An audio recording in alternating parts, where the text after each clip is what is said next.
Lalu NJOP. Nah, NJOP nilai jual objek pajak. Sekarang pada ditinggiin sama negara supaya harga jual lumayan naik. Dan sekarang transaksi jual beli Bapak yang bagian nanti main di secondary sekarang bukan berdasarkan NJOP tapi berdasarkan harga pasaran. Jadi Bapak biasanya harga 700 bisa di 300 ditaket. Sekarang agak susah seperti itu buat tekan pajak. Karena si orang dinas pajaknya pokoknya 5 didinya 300, ini mah pasarannya 700, langsung dihitung pajaknya dari 700. Sekarang banyak yang terjebak di situ yang jual beli itu. Nah, lu mau jadi bayar pajaknya gede. Lalu ada girik atau letter C. Nah, ini girik letter C itu sebenarnya lebih powerful dibanding AJB yang tadi saya bilang. Karena ini kepemilikannya tradisional, dulu bisa, tapi lebih kuat. Lebih kuat. Kalau dulu di belangko mungkin ya. Belangko, wantah gitu ya. Nah, girik letter C itu kuat dibanding hanya megang AJB aja. Nah, girik letter C bisa dijadikan SHM. AJB juga bisa dijadikan SHM.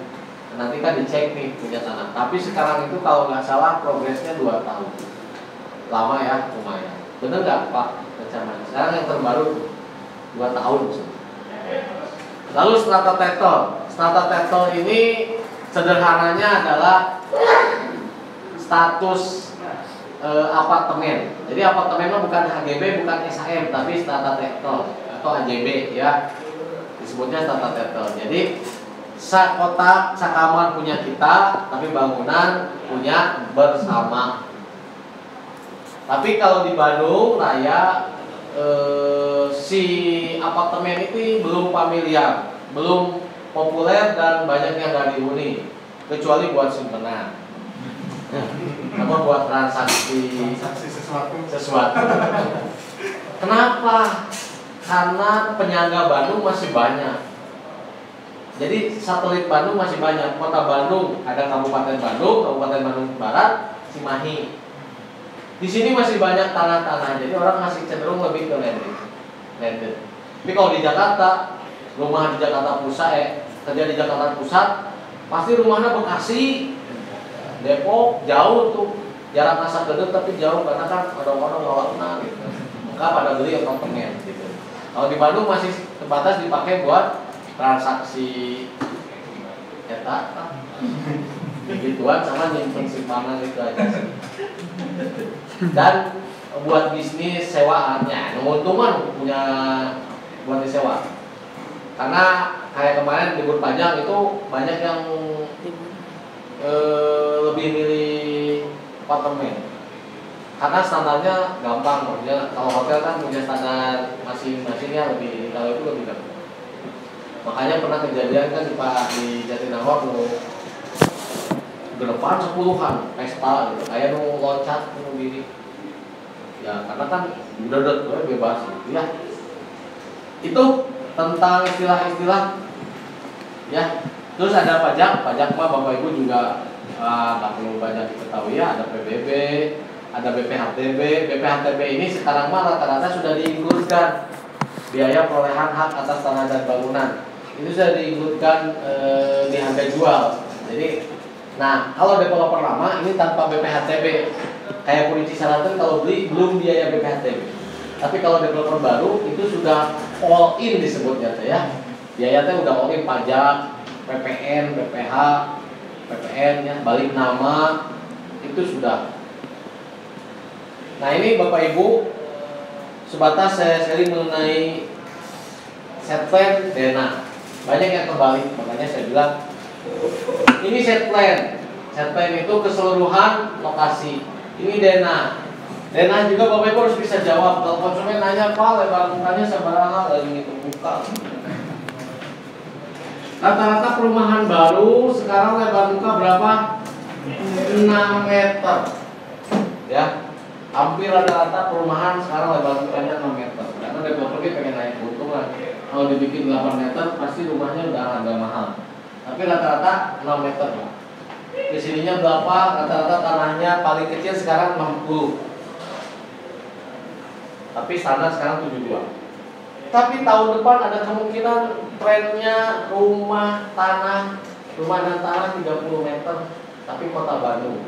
Jadi tanah 30, bangunan 42 lantai, tapi tanah 30. Percaya itu? Itu mulai terjadi. Jadi kita lagi proses legal, ada yang mau kerjasama di dekat Kuit. Itu tanahnya cuma 40, misalnya 40 nggak tahu 30, 2 lantai. Tapi kota Bandung harganya 300-400. Karena kalau tanah segitu di situ pasti 600-an gitu. Yang sudah lakukan sekarang proyek kita di Galumas Karawang. Itu sama. Bapak cek telegramnya Galumas Karawang. Sekarang rumahnya kecil-kecil, Pak. Kalau ada visit ke Galumas nanti cek. Tapi lagi Covid ya. Lalu ada carport. Bedanya carport dengan garasi apa? Namun carport mace, garasi mage. Biasa menggunakan gitu ya. Tahu nggak? Ya, kalau carport itu terbuka, Pak. Kalau garasi itu dia ditutup dengan pagar, kanopi juga masih disebut carport. Jadi kalau garasi itu berbentuk bangunan. Jadi kalau adanya Pak itu ada garasi ya, Bapak jangan bilang ada. Ya itu mah ada carportnya, ada Pak buat mobil. Karena garasi itu bangunan ditutup. Dan rata-rata perumahan tidak ada garasinya, tapi ada carportnya. Sama aja sih sebenarnya ya. Lalu apa lagi? Di sini nanti Bapak Ibu akan ditanya, Pak, kita bata merah atau bata hebel? Mana yang lebih bagus? Bata merah atau bata hebel? Bata merah. Ya, kenapa? Karena dia lebih banyak semennya kan? Lebih banyak semennya, berarti lebih boros. Iya, kalau dari biaya lebih boros. Kalau hebel kan lebih hemat, lebih efektif kerjanya. Kalau saya mana yang lebih baik, bata merah atau bata putih? Kumaha konsumena. Jadi ketika dia kelihatannya pendukung bata merah, kita kuatkan dengan keunggulan bata merah, Pak. Ketika dia pendukung bata putih, kita kuatkan dengan keunggulan bata putih. Begitulah seharusnya marketing. Jadi tidak mengunggulkan salah satu. Bang, nggak ditanya dulu kalau bangunan luar nih, lantai 1 bata merah, lantai 2 hebel gitu kan? Iya, karena kan kalau misalnya dia buat lantai 3, tiga-tiganya hebel, sementara tiang fondasinya yang biasa kan nanti kan nggak kokoh juga itu. Kalau itu urusan teknik ya. Cuman kalau kita gini, kalau kita konsultan properti, kita broker penjual itu tidak boleh berbohong, tapi nggak harus jujur. Bingung kan? Punten nih, Bu, akses ke Green Harmony kalau dari sini macet nggak, Bu? Enggak, lancar. Paling cuma 15 menit sampai. Nah, realnya macet atau enggak? Ibu kan nggak bohong ya. Kalau saya ditanya, Pak, Green Harmony macet nggak? Rame, Pak. Karena di sana perumahan banyak, jadi daerahnya berkembang. Bukan macet sedikit, wah itu salah. Saya bilang tidak boleh tidak boleh berbohong, tapi nggak perlu, nggak harus jujur juga. Manipulasi berarti. Betul. Wah, saya nggak mau, Pak, kalau daerah itu deh macet. Rame, Pak, makanya banyak pada beli di sana tuh karena ekonominya hidup. Bapak mau gitu yang di sana bisa ke Baros tuh sepi di jalan ada misalnya, nanti ya mikir juga. Yaitu nanti di bab level 3 atau bab materi lain seni ngeles ya. Beda lagi. Sekarang termasuk itu saya pernah mengalami, Pak, ini bata merah atau bata putih, bata ringan, karena hebel tuh merah kan, hebel gitu kan. Terus saya kan pede, bata merah Pak, akan bagus kan. Ini bata, saya mah resep bata putih Pak, soalnya ketinggalan teh ringan. Nah, apa yang harus kita lakukan? Tapi Pak, bata merah bagus buat nah, kalau seperti itu, wah jadi beli. Terusnya orang Google, tapi pasti ditembak. Nah, tuh dia bata putih, ya kan gitu. Ini kalau misalnya gini, kita mendukung apa yang dia opinikan. Wah Pak, tapi saya senang bata putih. Betul Pak, bata putih mah ringan, mudah, cepat. bata merah juga enak sih Pak, dingin. Kalau dia rata-rata sih jarang yang bata putih pengen ke bata merah ya. Tapi kalau bata ringan, bata hebel pengen jadi merah itu banyak. Ya mangga Pak, paling kena tambahan biaya. Mikir deh pun gitu Pak. Karena kan satu bata ringan itu bisa 6 bata merah. Biayanya lebih mahal bata merah. Makanya harga rumah dengan bata merah cenderung lebih tinggi. Lalu nanti ada genteng, cuman memang teman-teman nggak usah bingung. Spesifik seperti itu mah nanti sih sebenarnya di lokasi nggak makro. Yang penting mah teman-teman nanti ngarahin aja bagaimana bisa ngarahin dia ke lokasi. Saya suka ngomong, di sana masjidnya ada masjid nggak? Kalau tahu ada tinggal jawab apa ada. Tapi kalau misalnya, Pak, saya kalau mau nggak boleh nggak saya miara ayam? Oh gampang tuh kalau itu mah silakan survei dulu aja, yang penting cocok kapan mau ke lokasi gitu kan. Terus Pak, Anda bisa turun lagi? Boleh Bu, nanti saya bantu. Kan bukan menjanjikan gampang tuh bisa saya turunkan, enggak. Bu, itu mah nanti saya bantu nego ke developer. Yang penting Bu cocok lokasinya dulu, kapan Ibu mau ke lokasi. Karena konsumen atau buyer sudah mau ke lokasi itu berarti 50% dia sudah hot buyer. Ya. Pilihannya dia cocok atau nggak punya duit tahu full. Nah, tapi kalau dia udah mau ke lokasi, berarti pertimbangannya dia sudah mau beli rumah. Di lokasi bagian prom, eksekusi. Seperti itu. Atau, ya.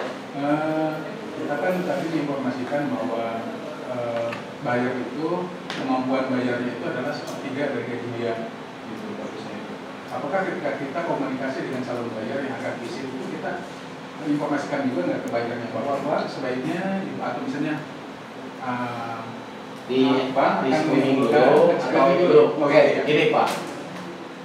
Ini ada 2 aliran. Bapak Ibu boleh milih.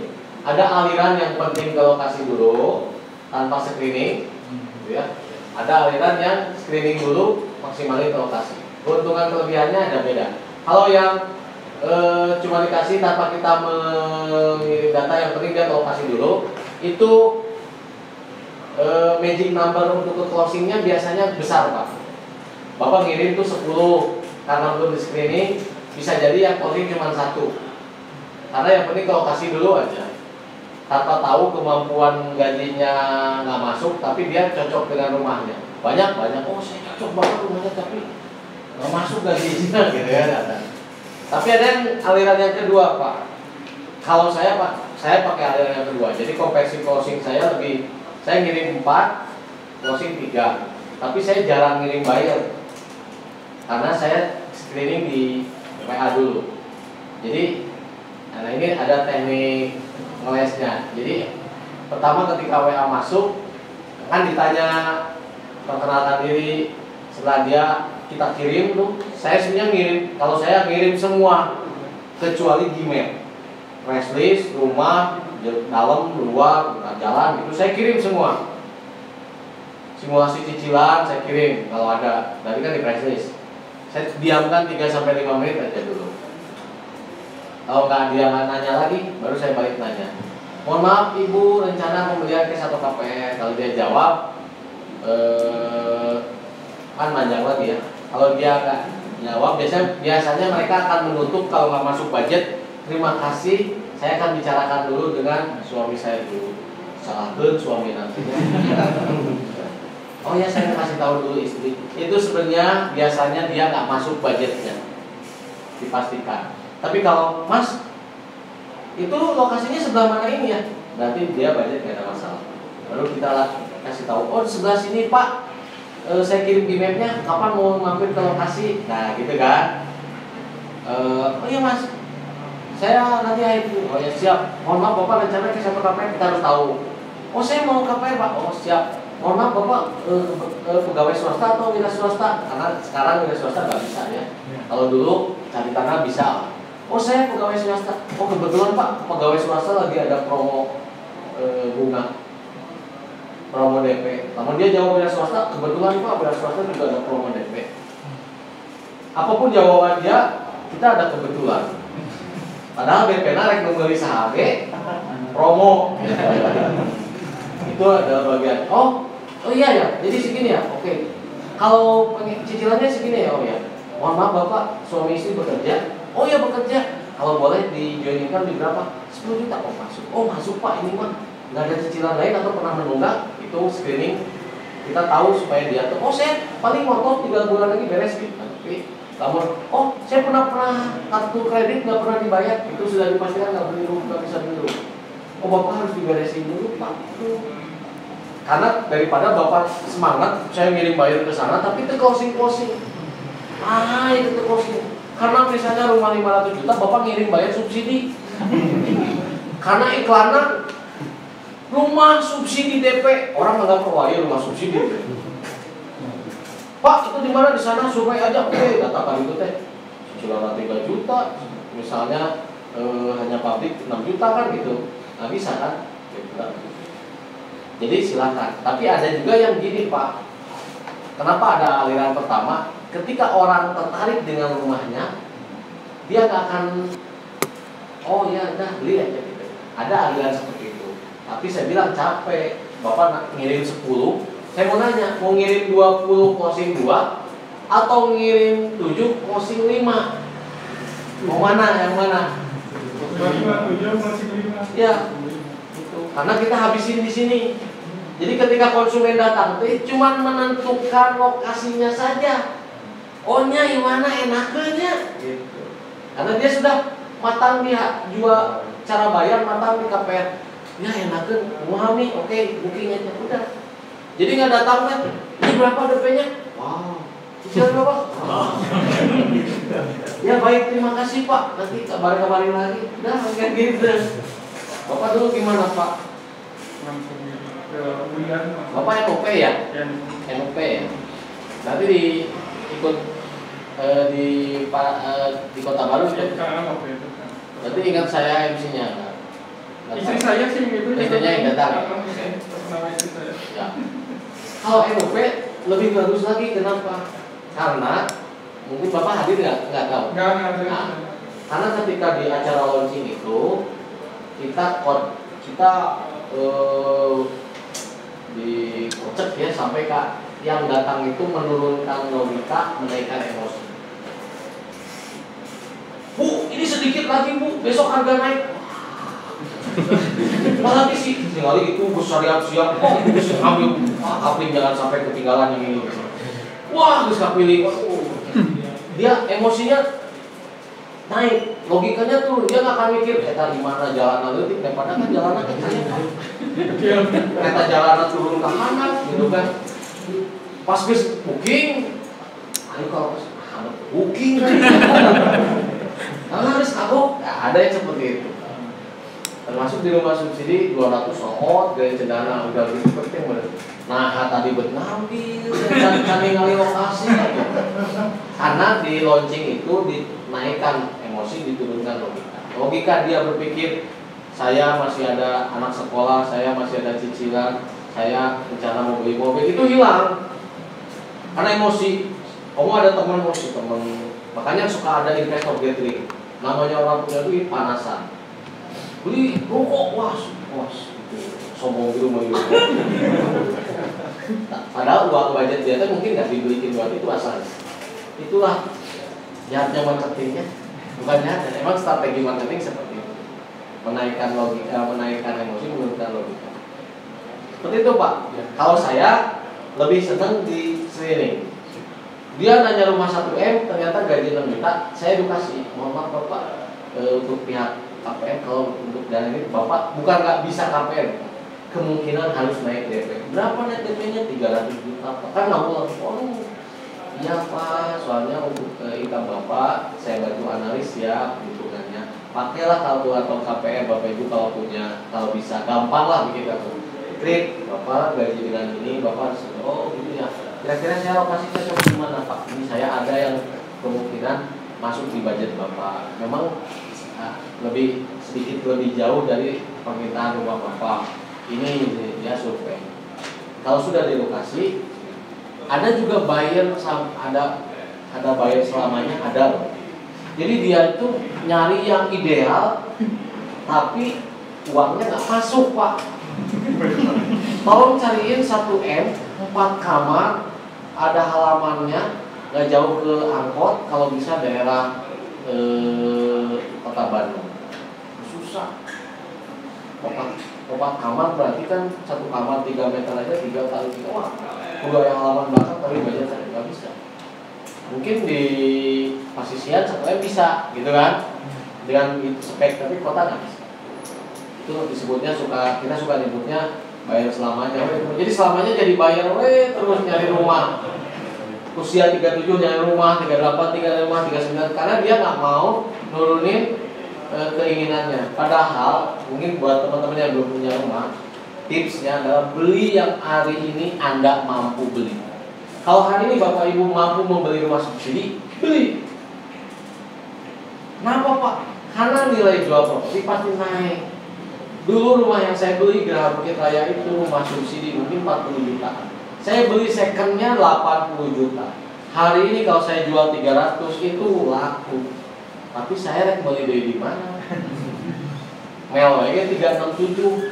Tapi saya punya keuntungan, saya baru beli 80 juta, saya sudah punya aset 300 juta. Itulah properti. Makanya kalau Bapak Ibu belum punya, Pak, jauh Pak. Dulu ke Sarijadi itu ibu saya nggak mau Pak. Tahu Sarijadi? Naonnya tapi kalau hari ini menyesal, kan gitu. Kalau milih ke Gunung Batu dulu itu seperti itu. Haji Gopur saya 2 kali 2 tahun bolak-balik. Dulu mah jauh Haji Gopur ke Tanimulya, jauh. Kalau sekarang mah masa dekat. Sebenarnya mah masih jauh sih dibandingkan dia mah. Tapi udah banyak banget. Bahkan orang sekarang lebih ke Pangauban, pengen punya rumah teh Gunung Bentang kan gitu, masih jauh-jauh. Jadi kalau Bapak masih mimpi punya di Bandung, kemungkinan Bandung akan bukan jadi perumahan lagi, perkotaan tapi habis. Rumah saya aja di Cibarengkok gak sebanyak yang dihabisin, pembebasan, dibikin nggak tahu hotel atau apa gitu. Itu tahu sepanjang jalan mau naik ke Pasopati, kan di situ ada rumah-rumah mah. Masuk ke dalam itu hampir habis, tanahnya bisa hancur-hancurkan. Ada di situ teh ada Indomaret ya. Indomaret. Kalau Bapak keluar dari Dr. Junjunan sebelah kiri ada Indomaret, terus ada Alfamart. Jadi itu sepanjang jalan ada ATM mobil BNI, itu belakangnya teh karosong Pak. Karena rencana mau dibikin apa saya juga nggak tahu. Karena rumah orang tua saya juga ditawar-tawarkan. Seperti itu Pak. Jadi silakan. Kalau saya sih lebih cenderung mending matangkan di HP.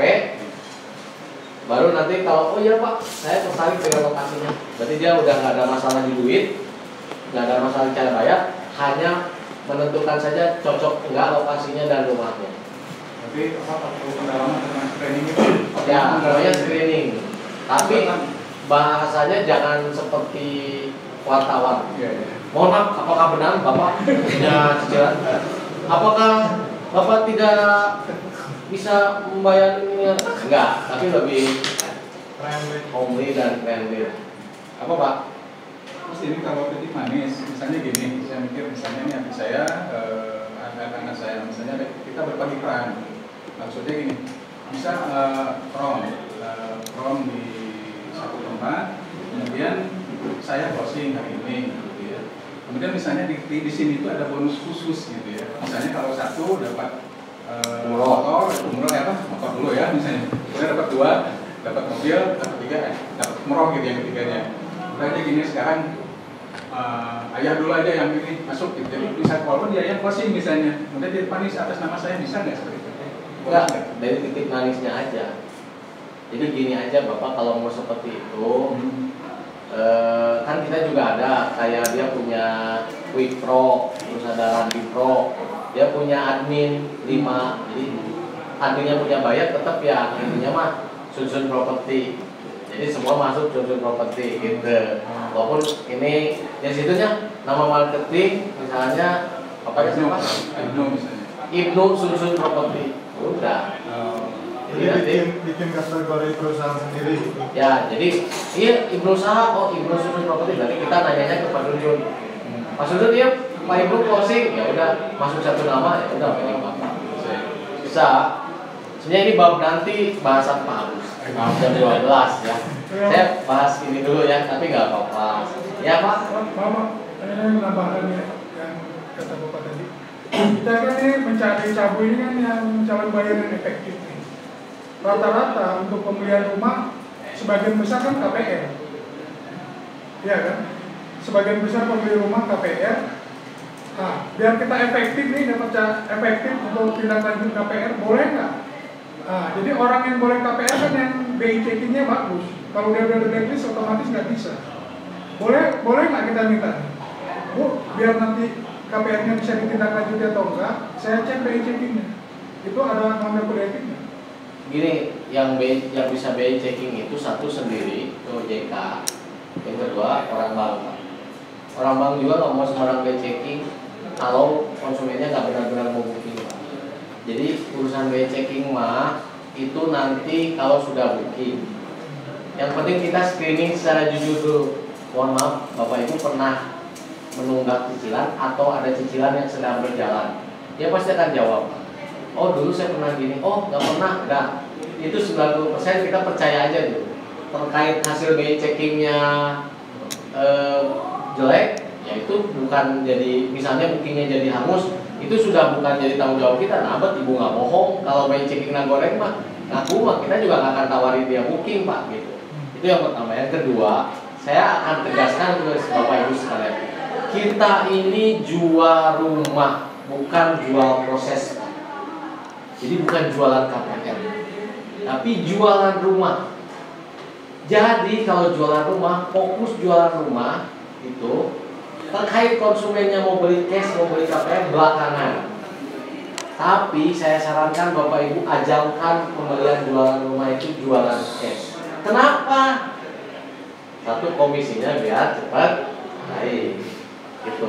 Yang kedua, saya mau ulangi lagi. Kita ini jual rumah bukan jual proses. Terkait konsumennya ternyata mau KPR, ya sudah kita bantu. Gitu ya. Tapi intinya kita jualan rumah. Perantara orang mau beli rumah. Terus cara bayarnya KPR, ya sudah kita bantu dengan fasilitas yang ada. Jadi kalau mindsetnya pembeli mayoritas KPR, tidak Pak. Saya bilang kemarin yang beli rata-rata cash. Saya bekas saya politing ya, saya mantau bekas saya politing. Itu yang beli karena cash semua, karena nggak ada KPR. Ada Pak, ada. Bagaimana caranya? Mereka pinjam pihak ketiga, beli cash biar lebih murah. Contoh PNS, gak ada SK. Urusan dia gak ada SK. Yang penting kita jual rumah.